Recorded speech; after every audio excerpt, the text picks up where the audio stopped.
নমস্কার, আমি অ্যাস্ট্রোলজার বৈশালী সরকার। আজকে এমন একটা বিষয় নিয়ে আলোচনা করব, সেই বিষয়টি কিন্তু অগণিত ছাত্রছাত্রী অর্থাৎ জ্যোতিষ অনুরাগী যারা রয়েছেন তাদের জন্য তো ভীষণভাবে, কারণ বহু বছর আমি অ্যাস্ট্রোলজির সাথে সাথে আমি কিন্তু ক্লাস করেছি, প্রচুর স্টুডেন্ট তৈরি করেছি আজকে যারা কিন্তু নামকরা জ্যোতিষী। কাজেই আজকে বিশদভাবে একটা বিষয় নিয়ে আলোচনা করব, কারণ শুধুমাত্র টিপস টোটকা এইগুলোর প্রোগ্রাম আপনারা প্রচুর দেখেন, কিন্তু জ্যোতিষ যে একটা গভীর সাবজেক্ট এবং অথেন্টিক সাবজেক্ট, এটা কিন্তু আপনাদের বোঝানোর দায়িত্ব কিন্তু আমি নিয়ে নিয়েছি। কারণ আমি মনে করি যে প্রত্যেকটা জিনিস ভালো খারাপ সবটাই পৃথিবীতে আছে, কিন্তু আমাদের প্রত্যেকটা জিনিসকে জেনে আমাদের ভালো এবং খারাপ কমেন্টস করা ভালো। অনেকের ক্ষেত্রে দেখবেন জ্যোতিষ সম্পর্কে কিছুই জানেন না, কিন্তু বলছেন এটা একদম কিছুই নেই, বোগাস। এই ধরনের কমেন্টস করার আগে আপনারা একটু পড়াশুনো করতে হবে। যে কারণে আমি ঠিক করেছি এই 2025-এ শিক্ষামূলক এবং লজিক্যাল কিছু আপনাদের কিন্তু আমি সবসময় বলতে থাকবো, অর্থাৎ যার মাধ্যম দিয়ে জ্যোতিষশাস্ত্র কি এবং তার গুরুত্ব কতটা, বা মানুষের জীবনে আপনি মানুন আর না মানুন দু ক্ষেত্রেই কিন্তু আপনার উপর এর প্রভাব থাকবে। এবং আজকে যে বিষয়টি নিয়ে আমি আলোচনা করব সেটি হচ্ছে মানুষের জীবনের দশা অর্থাৎ মহাদশা। প্রথমেই বলবো, বিংশোত্তরীয় মতে আমাদের যে হরোস্কোপ আমরা তৈরি করে থাকি, সেই হরোস্কোপে কিন্তু আমরা প্রত্যেকটা মানুষের জীবনে নর্মালি 6 থেকে 7টা দশা আমরা কিন্তু আমাদের জীবনে পেয়ে থাকি। অর্থাৎ আমাদের জীবনে, এটা সবার আগে যারা জ্যোতিষ মানেন না এই প্রোগ্রামটা দেখবেন, বারবার দেখবেন এবং লজিক্যালি আপনারাও একটু অনুসন্ধান করবেন আমার মতন। যে ক্ষেত্রে আপনারা এগুলো মেলাবেন, যারা মানেন না বোঝেন না তাদের ক্ষেত্রে বলবো একটু বোঝার চেষ্টা করুন এই সাবজেক্টটাকে, বা যারা জ্যোতিষ নিয়ে পড়াশোনা করছেন তাদের জন্য তো অবশ্যই সাবজেক্টটা বা এই বিষয়টা থাকবে।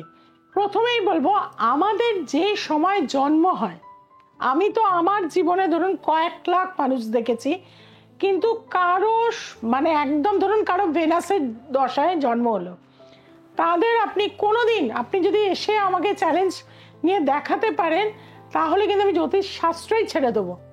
আমি আজ অবধি দেখিনি কারো মহাদশা শুক্রের, অন্তর্দশা শুক্রের, প্রত্যন্ত দশা শুক্রের এবং সূক্ষ্ম দশা শুক্রের এই নিয়ে জন্মগ্রহণ করেছে। এটা শুধু শুক্রের ক্ষেত্রে নয়, এটা শনির ক্ষেত্রেও একই। শনির মহাদশা, শনির অন্তর্দশা, শনির প্রত্যন্ত দশা এবং শনির সূক্ষ্ম দশা, এই 4টে দশায় কখনোই কেউ জন্মগ্রহণ করেনি।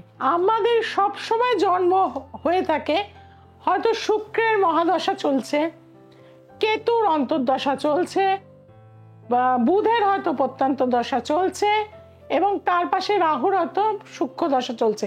অর্থাৎ আমরা পূর্ব জন্ম, এই যে আমরা পূর্ব জন্ম থেকে আমাদের যে জন্ম হচ্ছে, সেই জন্মটা কিন্তু আমাদের প্ল্যানেটারি পজিশন যে হয়ে আসে আমাদের, সেটা কিন্তু পূর্ব জন্ম আমরা যতটা কর্ম করে গেছিলাম তারপর থেকে কিন্তু আবার সৃষ্টি হচ্ছে।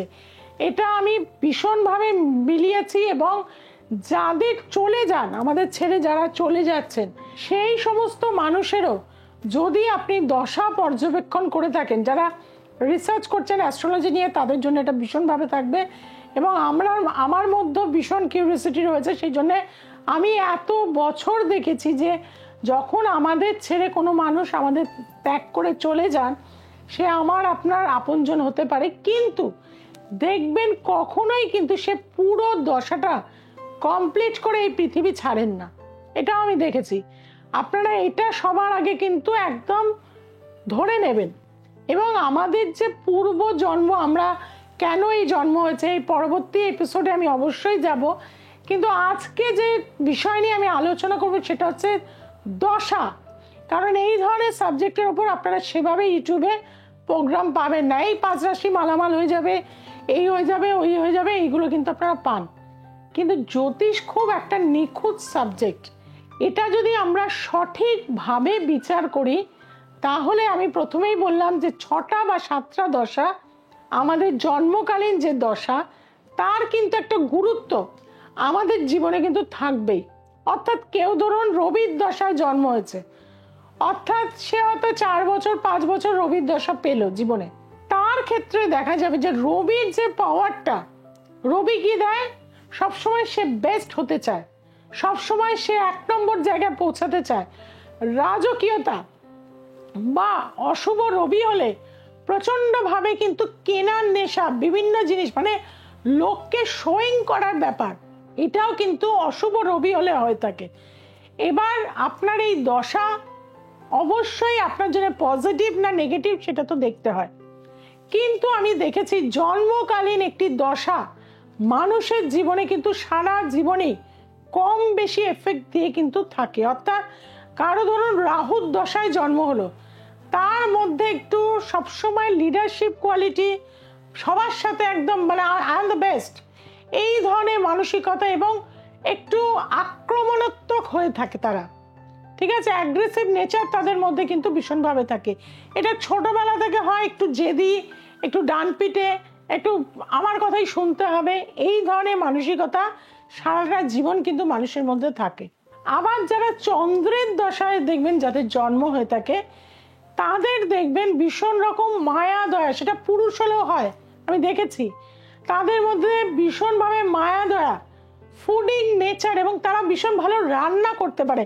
আপনারা মিলিয়ে নেবেন আমার এই কথাগুলো, তারা ভীষণ লাভিং পার্সোনালিটি হয়ে থাকে এবং মানুষের প্রতি ভীষণ খেয়াল রাখে, বাচ্চাদের প্রতিও ভীষণভাবে তার একটা কেয়ারিং ব্যাপার কিন্তু থাকে।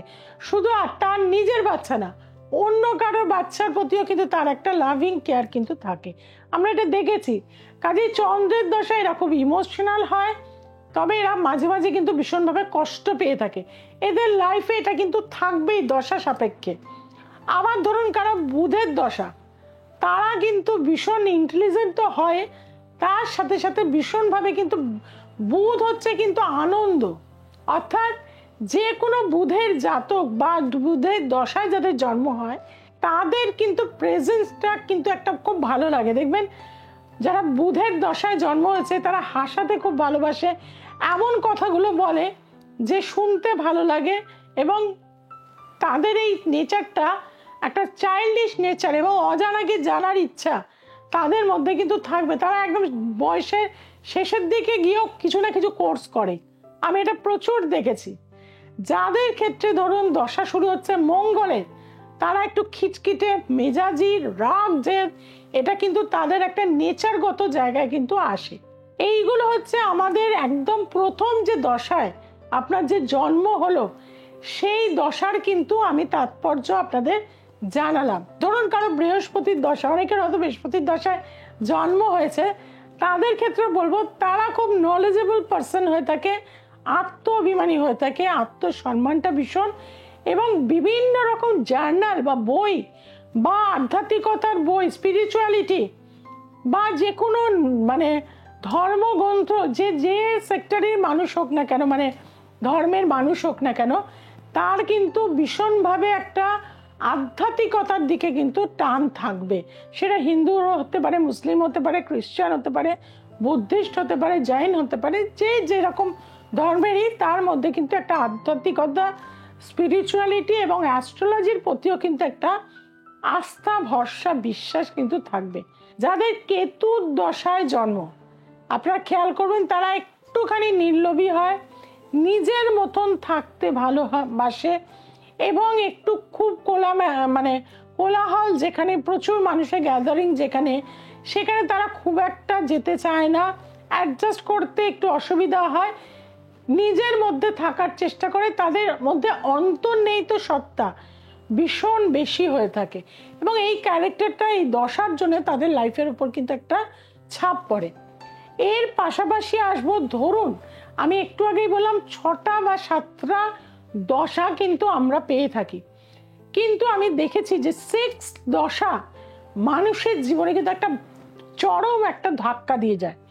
অর্থাৎ 6 দশা যখন চলে তখন মানুষের হয়তো অকাল মৃত্যু হয়ে মানে চলে যায় আমাদের দুনিয়া ছেড়ে, বা তাদের লাইফের একটা বড়, যদি দেখা যায় লগ্নপতি ভীষণ স্ট্রং বা তার একাদশপতি ভীষণ স্ট্রং, লগ্ন একাদশ পঞ্চম, তখন কিন্তু দেখা যায় তার একটা বড় ফ্যাটাল কিছু হয়ে যায়। কিন্তু তারপরেও তার 7th দশা হয়তো সে খানিকটা কিন্তু হয়তো অসুস্থ হলো, বাড়িতে এসে কিছুদিন বেঁচে থাকলো, তারপরে কিন্তু তার লাইফে কিন্তু 7ম দশায় সে কিন্তু চলে যায়। এটা আমি প্রচুর স্টাডি করেছি, তবে আজকে আপনাদের সাথে আলোচনা করছি, বা আমার স্টুডেন্টদের নিয়ে আমি প্রচুর ক্লাস করিয়েছি এবং সেগুলো প্রত্যেকটাই মেলে।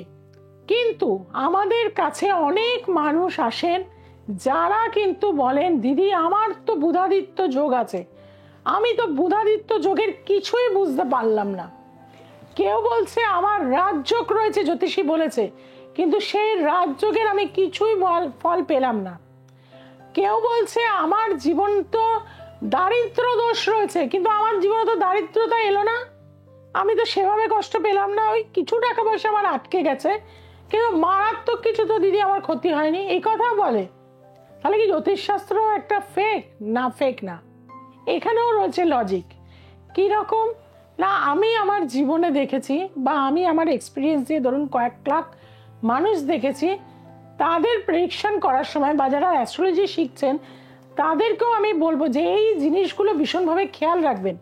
আমরা যখন পড়াশুনো করি তখন রবি এই ঘরে থাকলে এই ফল পাবে, ওই ঘরে থাকলে এই ফল পাবে, বৃহস্পতি নবমে আছে আপনার এই হয়ে যাবে, কর্মস্থানে আপনার রবি রয়েছে আপনার সরকারি চাকরি হয়ে যাবে, এই ধরনের আমরা প্রেডিকশন অনেককে করে দিয়ে থাকি। বা আপনার একটা দারুণ যোগ রয়েছে, আপনি মালামাল হয়ে যাবেন, এই ধরনের প্রেডিকশন অনেক জ্যোতিষী কিন্তু বলে দিয়ে থাকে। বা জুপিটার আপনার ভালো জায়গায় রয়েছে, চতুর্থে রয়েছে, আপনার দারুণ বড় বাড়ি হবে, বড় গাড়ি হবে, সবকিছু হবে। কিন্তু বন্ধুরা আমি দেখেছি যে কোনো মানুষের, আমি বহু সেলিব্রিটি, ধরুন সৌরভ গাঙ্গুলি, ধরুন সচিন তেন্ডুলকর, ধরুন দেব, বা বিভিন্ন রকম, সে ফিল্ম অ্যাক্ট্রেস হতে পারে, রাজনীতির জগতের মানুষ হতে পারে, বিল গেটসের ছক হতে পারে, আমি প্রচুর স্টাডি করেছি এবং আমি দেখেছি তাদের জীবনে যদি জন্ম ছকে রাহুর অবস্থান, কারণ রাহু হচ্ছে ভোগ, রাহু হচ্ছে ছড়িয়ে যাওয়া, রাহু হচ্ছে স্প্রেড করে যাওয়া, বায়ু রাশি, বায়ু তত্ত্ব তার মধ্যে রয়েছে। আপনি এই ঘরে পারফিউম স্প্রে করলেন, আপনার সারা বাড়িতে ঘরে ছড়িয়ে পড়লো। অর্থাৎ একটা মানুষ যে হয়তো বাড়ির মধ্যেই সীমাবদ্ধ ছিল, তার কাছের মানুষের মধ্যেই সীমাবদ্ধ ছিল, কিন্তু সে হঠাৎ করে রাজনীতিতে চলে গেল, দারুণ ফেম করলো, জিতে গেল, বিরাট নাম হলো, দারুণ জায়গায় পৌঁছে গেল। কোনো সেলিব্রিটি একটা দারুণ বই করলো, প্রচন্ড হিট হয়ে গেল, এদের ক্ষেত্রে আমি দেখেছি রাহুর একটা সাংঘাতিক প্রভাব। অর্থাৎ ইউটিউবার হিসাবেও রাহু যদি দারুণ বেনিফিট থাকে তাহলে কিন্তু তারা রাহুর দশায় প্রচুর অর্থ ইনকাম করে থাকে। আবার যদি দেখা যায় যে আপনার দ্বিতীয়ভাবে শুক্র রয়েছে, কিন্তু আপনি শুক্রের দশায় জীবনে পেলেন না, সে কি করে আপনাকে ফল দেবে? হ্যাঁ, আপনি বলবেন আপনার অন্তর্দশায় আসছে, প্রত্যন্ত দশায় আসছে, সেটা কিন্তু ওই 1 বছর বা আপনার প্রত্যন্ত দশায় এলে কয়েকটা দিন। কাজেই সেই জায়গা থেকে আমি বলবো মহাদশার একটা প্রচুর প্রভাব কিন্তু আমাদের ওপর থাকে। রাহুর দশা যেমন 18 বছর হয়ে যায়, হ্যাঁ, এবং শুক্র আমাদের, এইগুলো কিন্তু অনেক বড় বড় দশা। শুক্রের দশায় মানুষের জীবনে যদি দশাটা পেয়ে যায়, শুক্র তার দারুণ দ্বিতীয়ভাবে থাকে, প্রচুর অর্থ ইনকাম করে, শুক্র দশম ভাবে থাকে, প্রচুর অর্থ ইনকাম করে, শুক্র একাদশ ভাবে থাকে, প্রচুর অর্থ ইনকাম করে। কিন্তু দশাটা তো আপনাকে পারমিট করতে হবে যে আপনার ধরুন ইয়াং স্টেজ, সেই সময় ধরুন আপনার যেটা কর্মপতির দশা সেটা আপনি পেলেনই না, তখন আপনার অষ্টমপতির দশা চলছে, তৃতীয়পতির দশা চলছে, আনস্টেবল লাইফ, ঝগড়া ঝামেলা, কর্মস্থান চেঞ্জ, বারবার চাকরি চলে যাচ্ছে, ভীষণ একটা হ্যাপাজার্ড পজিশনে আপনি রয়েছেন, ভাগ্য সাথ দিচ্ছে না। তখন যদি নেগেটিভ দশাগুলো চলে, অর্থাৎ ইয়াং স্টেজ, কারণ সেই সময় আপনি সেতু তৈরি করছেন, আপনার কেরিয়ার তৈরি করছেন, আপনার পুঁজি তৈরি করছেন, সেই সময় আপনি পেলেন না, 60 বছরের পরে গিয়ে আপনি সেটা পেলেন। লাভ কি সেভাবে কিন্তু পাওয়া যায়? হয়তো আপনি চেষ্টা করবেন, কিছুটা পাবেন, কিন্তু আপনার 20 বছরে যে এনার্জি থাকবে সেটা 60-তে গিয়ে কখনোই থাকবে না। আপনি একটা কাজ করেই হাঁপিয়ে যাবেন। কিন্তু 20 বছর 25 বছরে কিন্তু যদি আপনার সেই দশা চলে, আপনি একসাথে 4-5টা কাজ কিন্তু রানিং রাখতে পারবেন। কাজেই সব সময় জ্যোতিষশাস্ত্র বিচার দশার উপরে কিন্তু আমরা অনেকটা কিন্তু নির্ভর করে। অনেকের ক্ষেত্রেই আমি দেখেছি যে ভালো ভালো দশা, তার মিডিওকার ছক, কিন্তু একটা গ্রহ রয়েছে খুব বেনিফিক অবস্থায়, এক্সল্টেড অবস্থা, তারই কিন্তু দশা তার পেয়ে গেল। তার ক্ষেত্রে দেখা যাবে, আপনি বলবেন না যে ক্লাসে তো একদম সাধারণ স্টুডেন্ট ছিল, এ এত বড় এই জায়গায় এগিয়ে গেল কি করে, এ অ্যাব্রডে গিয়ে এত সাকসেস পেয়ে গেল কি করে। তার ক্ষেত্রে দেখা যাবে সেই দশাটা কিন্তু তার ইয়াং স্টেজে সে কিন্তু পেয়ে গেল। অর্থাৎ মহাদশার গুরুত্ব আমাদের জীবনে কিন্তু প্রবলভাবে রয়েছে, এবং জন্মকালীন দশার গুরুত্ব কিন্তু আমাদের জীবনে প্রবলভাবে রয়েছে। আর যারা নিজেদের জীবন সঠিকভাবে গুছিয়ে নিতে চাইছেন, বা আপনার সন্তানের জীবন পড়াশোনার সাথে সাথে অ্যাস্ট্রোলজির একটা কাউন্সিলিং এর মাধ্যমে তাকে বেস্ট জায়গায় নিয়ে যেতে চাইছেন, তাদেরকে বলবো একবার আমার কাছে আসতে হবে। যারা একবার আমার কাছে এসছেন তারা জীবনে কিন্তু সফলতা পেয়েছেন। আর আপনি বা আপনার পরিবারের মানুষ যদি সফলতা পেতে চান, অবশ্যই কিন্তু নিচে যে ফোন নাম্বার যাচ্ছে সেখানে যোগাযোগ করবেন। দ্য এসেন্স অফ অ্যাস্ট্রোলজি সোমবার, মঙ্গলবার, শুক্রবার এবং রবিবার রাত্রি 9টায় দেখতে কিন্তু ভুলবেন না।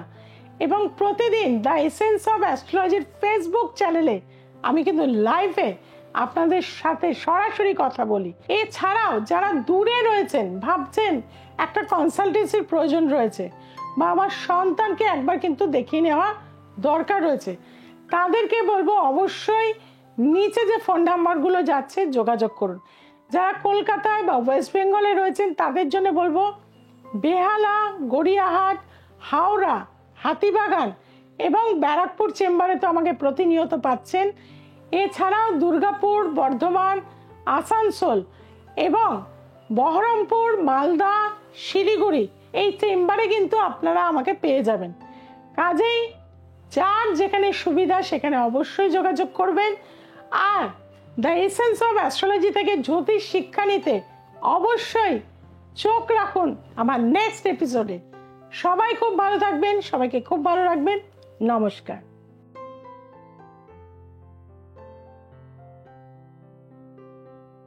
আমি দোলন দত্ত, আমি ব্যারাকপুর থেকে এসেছি। আমার ছেলের পড়াশুনো এবং আমার বাস্তু নিয়ে খুব সমস্যা ছিল। আমি দিদির কাছে এসে খুবই উপকৃত হয়েছি। যারা যারা আপনারা আসতে চাইছেন নিজেদের সমস্যা নিয়ে, তারা আসুন, তারা উপকৃত হবেন।